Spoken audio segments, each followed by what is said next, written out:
Economia com Juliana Rosa. Juliana, e o dólar, Juliana? O que tá acontecendo? Conta pra gente.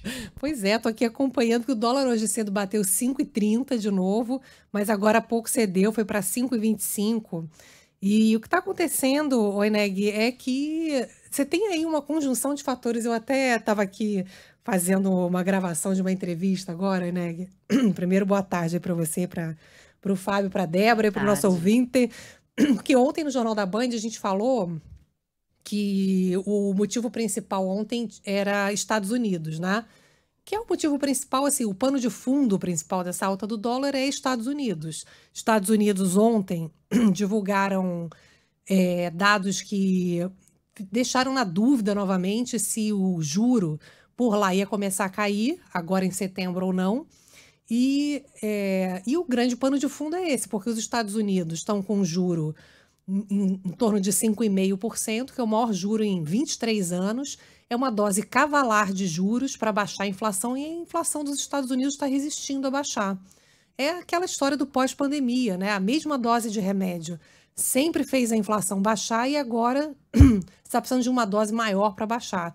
Muita coisa saiu do lugar, enfim, você tem uma discussão mundial de talvez juros mais altos terão que ser necessários agora no mundo. Você tem essa discussão, né? Então, o pano de fundo é Estados Unidos. E aí eu estava gravando meu programa agora, que vai ao ar na rádio nesse sábado, né? 10 da manhã, o Economia para você. Eu recebi dois economistas e falei assim: vem cá, o pano de fundo é Estados Unidos, né? A gente tem fatores internos também. Mas, vamos dizer assim, quanto que pesa cada coisa? E aí eles já estão achando, Eneg, que as questões internas já estão pesando mais do que Estados Unidos. Porque quando você compara o real, que está perdendo valor, assim como todas as outras moedas, né? Então, assim, o dólar sobe não só no Brasil, mas no resto do mundo todo, ou seja, não é um problema só do Brasil. Mas o que o Luiz Otávio Leal, por exemplo, que é economista que eu estava conversando, ele falou assim: Juliana, se o dólar tivesse acompanhando só o que está acontecendo nos Estados Unidos, era para ele estar na casa de 4,87, mais ou menos, não 5,30. Então, do 4,87 para o 5,30 é tudo em fator interno. Então, e aí o que é aqui dentro? É que a gente vem falando sempre: contas públicas, o governo está gastando mais do que prometeu gastar, está mudando as metas de equilíbrio fiscal, e aí está todo mundo inseguro. E aí até perguntei: vem cá, não tem um exagero? Porque o governo falou que ia ter déficit zero esse ano, fazer, né, o equilíbrio das contas públicas ali entre gastos e receitas. Não vai entregar o déficit zero, mas vai entregar um déficit 0,5% do PIB, vai faltar mais ou menos aí 50 bi. Vai acabar o Brasil por causa disso? Não está tendo exagero do mercado financeiro? E aí a avaliação dos economistas, Oneg, é que não, pelo seguinte: eles acham que a gente está com uma dívida hoje no Brasil muito acima da dívida de outros países emergentes, que é o que a gente tem que comparar hoje, né? Carga tributária muito alta. E num cenário internacional também de incerteza, a gente fica vulnerável. Então, a nossa vulnerabilidade acaba aumentando diante de um cenário internacional que parece também mais vulnerável, né? Já que você não sabe qual é o patamar de juros que vai parar, em que momento, né, a gente vai ter um Agora, juro razoável nos Estados Unidos, por exemplo, né?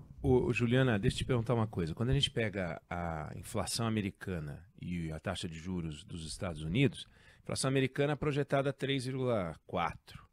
Taxa de juros americana 5,25, 5,50. Então eles aplicam inflação mais 40%, essa é a taxa de juros, que é 5,50 comparado com 3,4. A nossa taxa de juros é quase 3 vezes a nossa taxa de inflação. Você pega a nossa taxa de inflação projetada 3,8, nosso juro 10,50.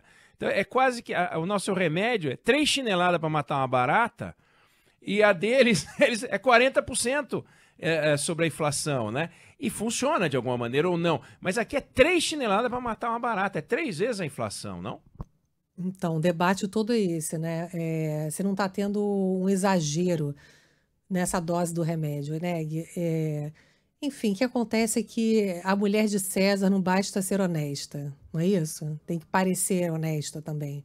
Então, o governo fala: olha, eu estou aqui na mesma estrada, o meu destino final é lá entregar um equilíbrio das contas públicas, mas no meio do caminho você tem tempestade, né? Você tem que parar às vezes, trocar um pneu. Então, assim, o governo tenta mostrar isso, assim, olha, não significa que eu desviei, que eu saí da estrada, né? Eu continuo perseguindo o equilíbrio das contas. E o mercado fala, será? Porque é um governo que acredita realmente, porque a gente sabe que é um governo que acredita que gastar mais é bom para a economia, né? Só que a discussão toda, o gasto já está num patamar tão excessivo, né? Que já deu, já bateu no limite. Então a discussão é um pouco isso. Assim, o governo acha que dá para gastar um pouco mais e o mercado falando, não, já gastou demais. E Ou aí seja, isso faz o dólar subir, né? E o governo não tem credibilidade, né? Porque se o Exato. governo tivesse credibilidade, ele diria, vou gastar tanto e cumpriria. Mas como o Exatamente. governo vai mudando, é o alvo móvel. O alvo móvel não dá para jogar batalha naval com alvo móvel, né, Juliana? Você falou tudo, Eneg, porque uma coisa é você, por exemplo, falar, olha, esse ano eu vou fazer o déficit vou ter um déficit nas minhas contas, né, de 50 bi. Tudo bem, mas aí você fala, vou ter o déficit zero. Ah, não, agora não vai ser mais zero, vai faltar 50 bi. Daqui a pouco fala, ó, em vez de 50 é 80. E aí você perde a credibilidade. Então é muito mais hoje a discussão de credibilidade do que se vai ser 50 bi a menos, sabe? 40. E aí isso tudo acaba botando lenha no dólar. Então essa questão fiscal é importante do governo vencer essa guerra de desconfiança. Se vai conseguir, Eneg, e a questão do Banco Central que faz parte disso, né? Por isso que o pessoal está ouvindo o Campos Neto hoje falou, mais tarde vai falar, o pessoal está, vem cá, quem vai substituir o Campos Neto? Isso. Vai ser alguém que vai ter responsabilidade com uma inflação baixa? Faz parte do mesmo pacote, né? Ou vai aproveitar e vamos gastar mesmo, aceitar a inflação um pouco maior, porque é um governo que quer gastar. Os tombini, né, da vida, né? Um tombinismo, né? Entra um tombinista daqueles lá e começa a fazer brincadeira sobre as ordens do Planalto, é a mesma dúvida sobre a Petrobras, né? Exato. Você coloca alguém na comando da Petrobras e fala, você vai cuidar de petróleo do acionista ou você vai cuidar de puxar o saco do presidente da República para você ficar no cargo? Esse é um problemão. Juliana Rosa, economia é com você. A gente volta a conversar amanhã. Valeu, obrigado. Um beijo. Valeu.